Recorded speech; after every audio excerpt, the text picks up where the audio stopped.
Subscribe to Fact Feast so you can feast your eyes on more content from the darker side. Elagabalus. Elagabalus developed a reputation among his contemporaries for extreme eccentricity, decadence, and zealotry. This tradition has persisted, and with the writers of the early modern age he suffers one of the worst reputations among Roman emperors.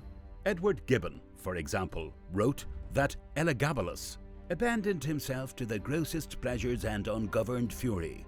Barthold Georg Niebuhr wrote, "The name Elagabalus is branded in history above all others because of his unspeakably disgusting life." If Rome is the light in the darkness, then 1800 years ago it burned bright under the rule of one of the most colourful and bizarre periods in Rome's history.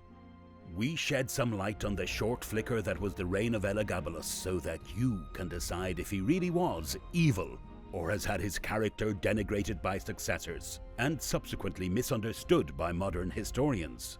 Born Sextus Varius Avitus Bassianus, circa 204 AD to 11th of March 222 AD, he awarded himself the name Marcus Aurelius Antoninus Augustus upon becoming emperor to borrow greatness from a revered ruler. He is more commonly known to us as Elagabalus, or even Heliogabalus, and reigned as emperor from 218 to 222 AD. A member of the Severan dynasty, he was Syrian, the second son of Julia Soaemius and Sextus Varius Marcellus. His father was initially a member of the equites class, but was later elevated to the rank of senator. His grandmother, Julia Maesa, was the widow of the consul Julius Avitus, the sister of Julia Domna, and the sister-in-law of the emperor Septimus Severus. His mother, Julia Soaemius, was a cousin of the emperor Caracalla.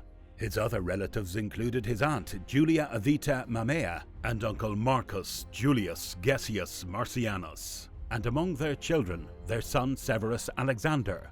Elagabalus's family held hereditary rights to the priesthood of the sun god Elagabal, of whom Elagabalus was the high priest in his early youth at Emesa, the hometown of his mother's family, modern-day Homs, in Roman Syria. This association provided the moniker Elagabalus. In 217 AD, the emperor Caracalla was assassinated and replaced by his praetorian prefect Macrinus. Once in power, he suppressed the threat against his reign by the family of his assassinated predecessor, Caracalla, by exiling them. Julia Maesa, her two daughters, and her eldest grandson Elagabalus, to their estate at Emesa in Syria.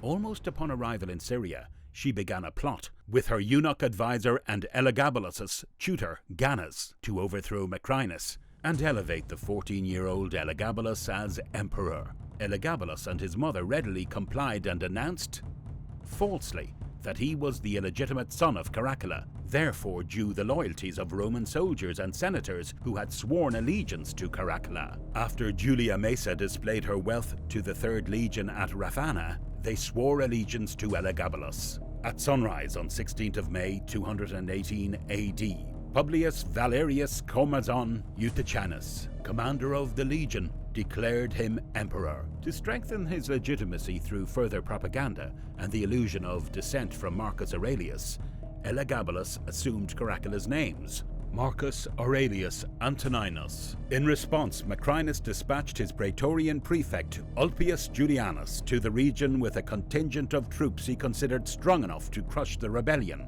However, this force soon joined the faction of Elagabalus when, during the battle, they turned on their own commanders. The officers were killed and Julianus's head was sent back to the emperor.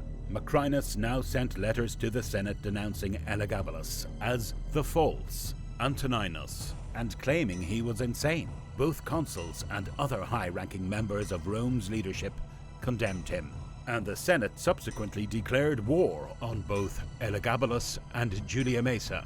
Macrinus and his son, weakened by the desertion of the 2nd Legion due to bribes and promises circulated by Julia Maesa, were defeated on the 8th of June 218 AD at the Battle of Antioch by troops commanded by Gannus. Macrinus fled toward Italy, disguised as a courier, but was later intercepted near Chalcedon and executed in Cappadocia.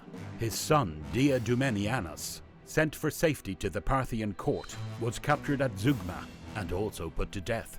Elagabalus, barely 14 years old, became emperor, initiating a reign remembered mainly for sex scandals and religious controversy. He declared the date of the victory at Antioch to be the beginning of his reign and assumed the imperial titles without prior senatorial approval, which violated tradition but was a common practice among 3rd century emperors nonetheless. Letters of reconciliation were dispatched to Rome extending amnesty to the Senate and recognizing the laws, while also condemning the administration of Macrinus and his son. The senators responded by acknowledging Elagabalus as emperor and accepting his claim to be the son of Caracalla. Caracalla and Julia Domna were both deified by the Senate. Both Julia Mesa and Julia Soaemias were elevated to the rank of Augustae, and the memory of Macrinus and Diadumanianus was condemned and vilified by the Senate.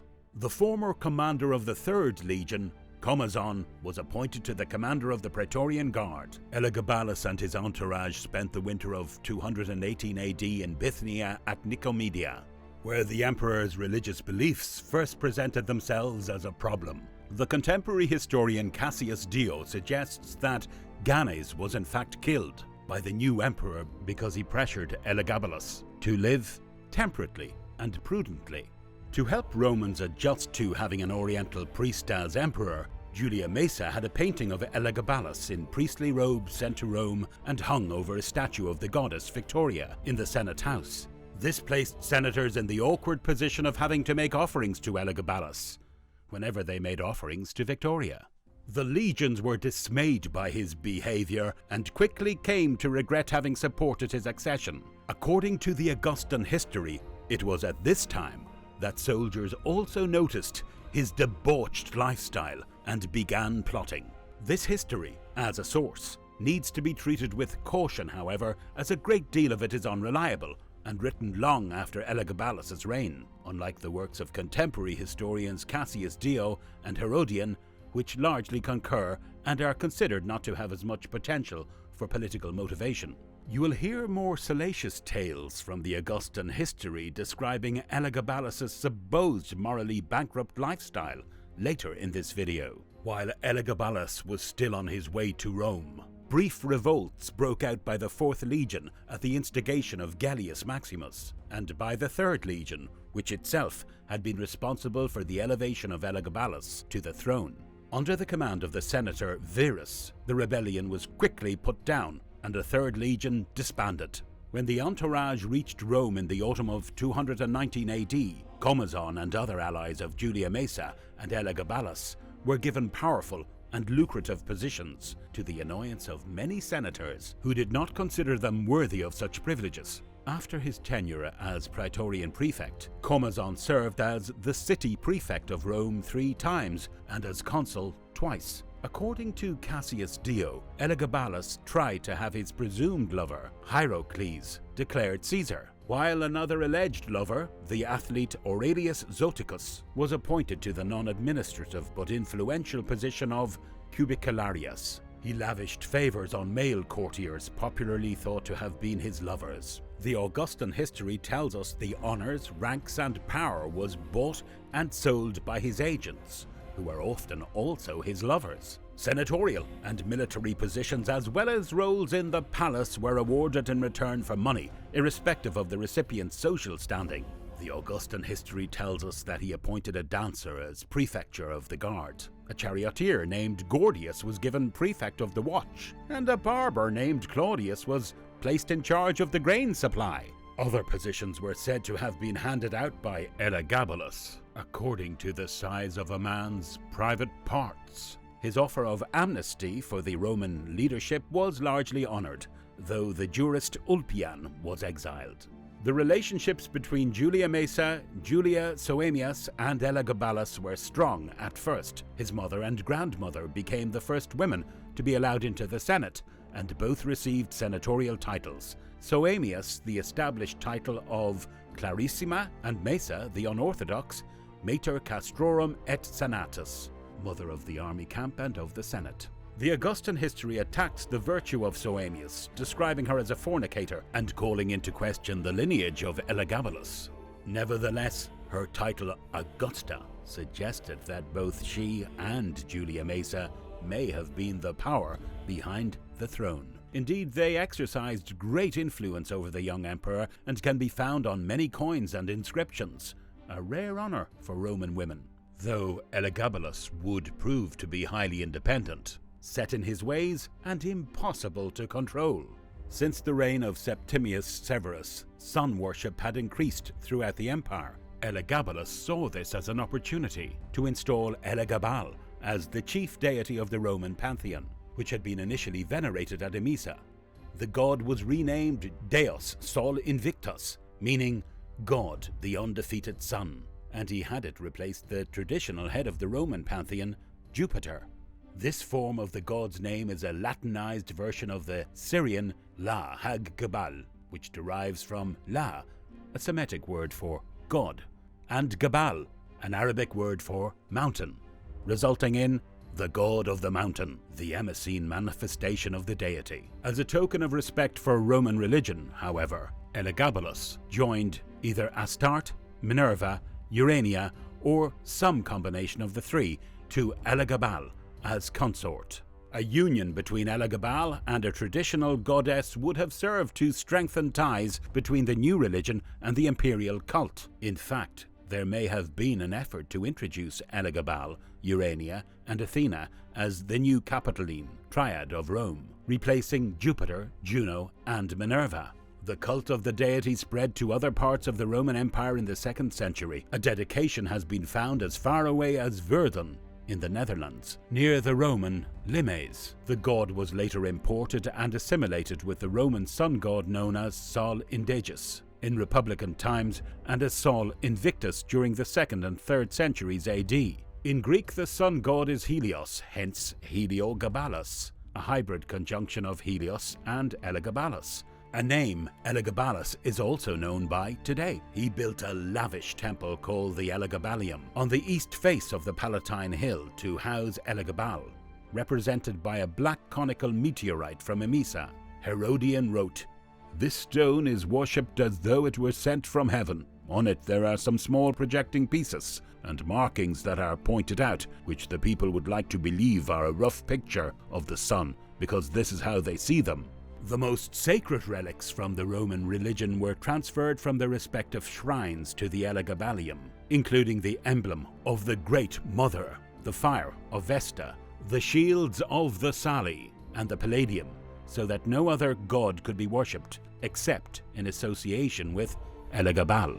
The Augustan history tells us that all of the gods were the servants of his own god, calling them chamberlains, attendants, and some even slaves. The Roman contemporary historian Cassius Dio writes that, in order to become the high priest of his new religion, Elagabalus had himself circumcised. He forced senators to watch while he danced around the altar of Deus Sol Invictus to the accompaniment of drums and cymbals. Each summer solstice, he held a festival dedicated to the god, which became popular with the masses because of the free food distributed on these occasions.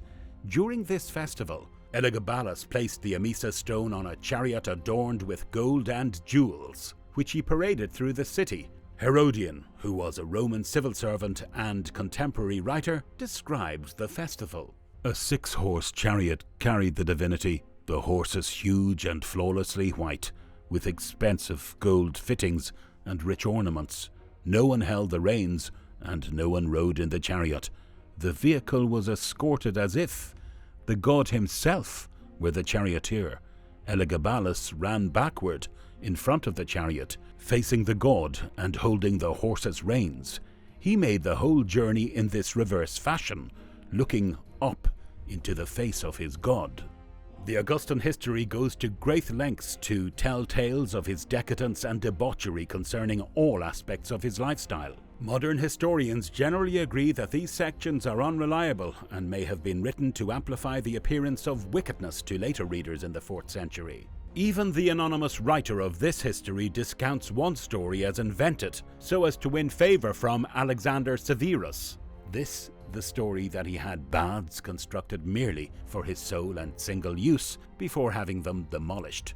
The stories this author collected, if not a work of fiction, may have come from secondary and dubious sources with ulterior motives. The mere fact that the anecdotes are so numerous perhaps serves as a warning in itself, and some stretch the bounds of believability.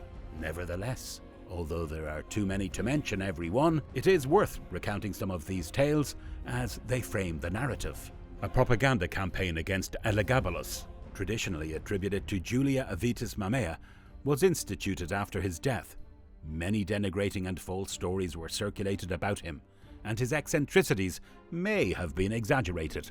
The most famous among these, immortalized in the 19th century painting The Roses of Heliogabalus, is that he smothered guests at a dinner to death with a mass of violets and other flowers dropped from above. Elagabalus was supposedly decadent in all aspects of daily life.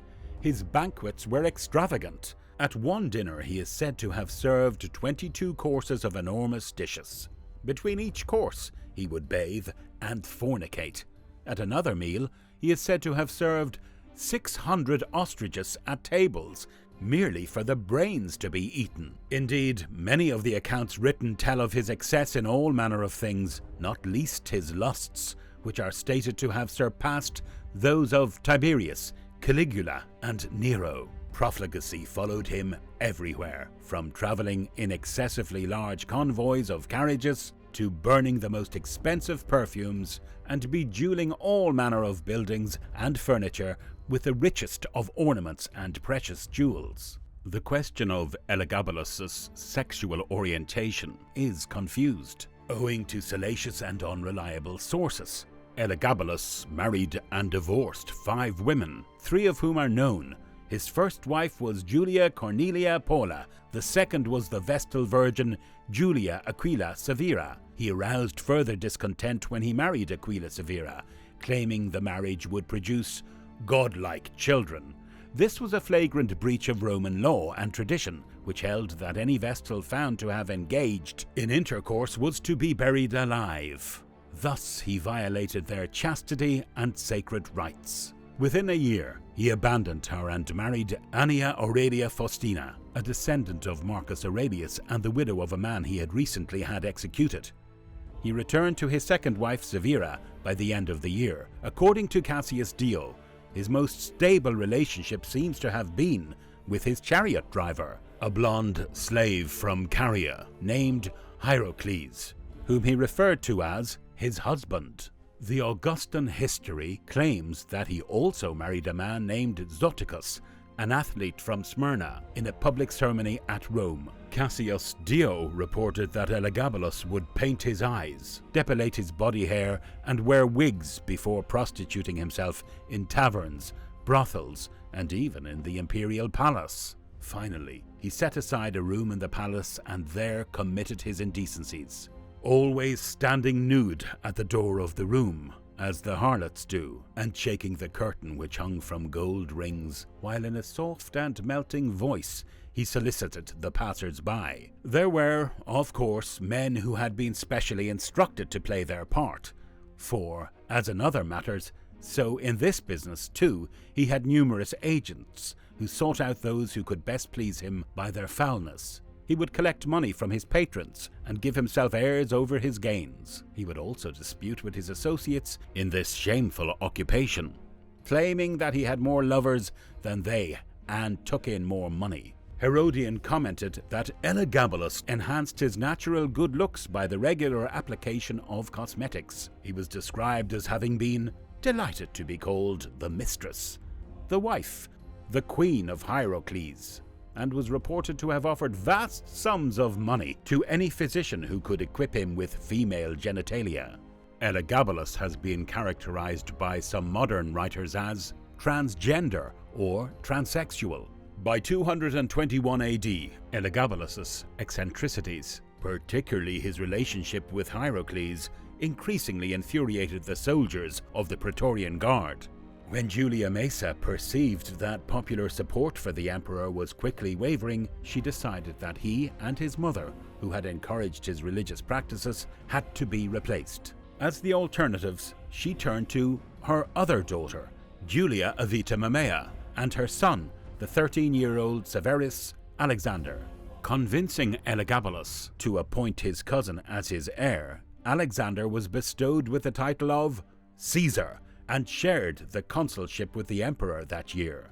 However, Elagabalus reconsidered this arrangement when he began to suspect that the Praetorian Guard favored his cousin over himself. Following the failure of various attempts at Alexander's life, Elagabalus stripped his cousin of his titles, revoked his consulship, and circulated the news that Alexander was near death to see how the Praetorians would react. A riot ensued, and the guards demanded to see Elagabalus and Alexander in the Praetorian camp.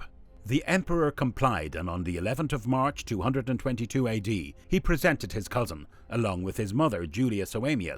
Upon arrival, the soldiers started cheering Alexander, while ignoring Elagabalus, who ordered the summary arrest and execution of anyone who had taken part in this revolt. In response, the Praetorians attacked Elagabalus and his mother. So he made an attempt to flee, and would have got away somewhere by being placed in a chest, had he not been discovered and slain at the age of 18. His mother, who embraced him and clung tightly to him, perished with him. Their heads were cut off, and their bodies, after being stripped naked, were first dragged all over the city, and then the mother's body was cast aside somewhere or other, whilst his was thrown into the river Tiber. Following his demise, many associates of Elagabalus were killed or deposed, including Hierocles and Commodus. His religious edicts were reversed, and Elagabalus was returned to Emesa. Women were barred from ever attending meetings of the Senate, and damnatio memoriae, erasing a person from all public records, was decreed upon him. The defiling of the name Antoninus was put to an end. He was replaced by his cousin Severus Alexander on the 11th of March 222 AD, who ruled for 13 years before his own assassination, which marked the epoch event for the crisis of the 3rd century.